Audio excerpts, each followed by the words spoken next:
အခန်းထဲမှာတော့ Wi-Fi ကကောင်းပါတယ်။ဒါပေမဲ့အိတ်ခန်းထဲကိုရောက်တာမျိုးတွေအပေါ်ရက်ကိုတက်လိုက်တာမျိုးတွေဆိုလို့ရှိရင် Wi-Fi ကတတိုင်းမဲ့မိရောလို့စိတ်ညစ်နေပြီလား။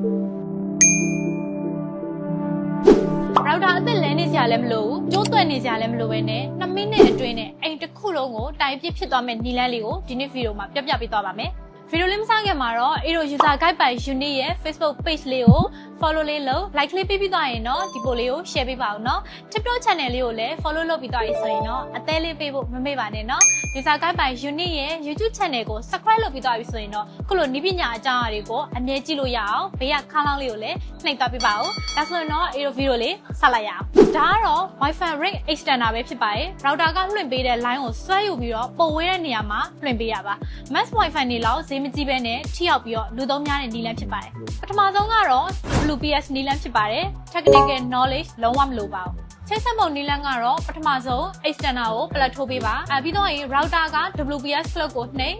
2မိနစ်အတွင်း extender က WPS plug ကိုထပ်နှိပ်ပေးရပါမယ်။မီးလုံးနေရာလေးငြိမ်သွားပြီဆိုရင်တော့ချိတ်ဆက်လို့ပြီးပါပြီ။နောက်တစ်ခုကတော့ data app နဲ့ချိတ်ဆက်တဲ့နည်းလမ်းဖြစ်ပါတယ်။ဒါကတော့ password တွေ change တဲ့အခါမျိုးတွေ function ကို control လုပ်ချင်တဲ့အခါမျိုးတွေမှာသုံးလို့ရပါတယ်။အရင်ဆုံးဖုန်းရဲ့ Wi-Fi မှာ TP-Link extender ဆိုတာနဲ့ချိတ်ဆက်လိုက်ပါ။ app ထဲကိုဝင်RE205 ကိုရွေးပြီးသွားပြီဆိုတာနဲ့ device အတွက် password အသစ်ပေးရပါမယ်။ပြီးတော့ရင်ကိုယ့်အိမ်က router Wi-Fi ကိုရွေးpassword ရိုက်ထည့်ပြီးတော့ရင် next ကိုနှိပ်လိုက်ရုံပါပဲ။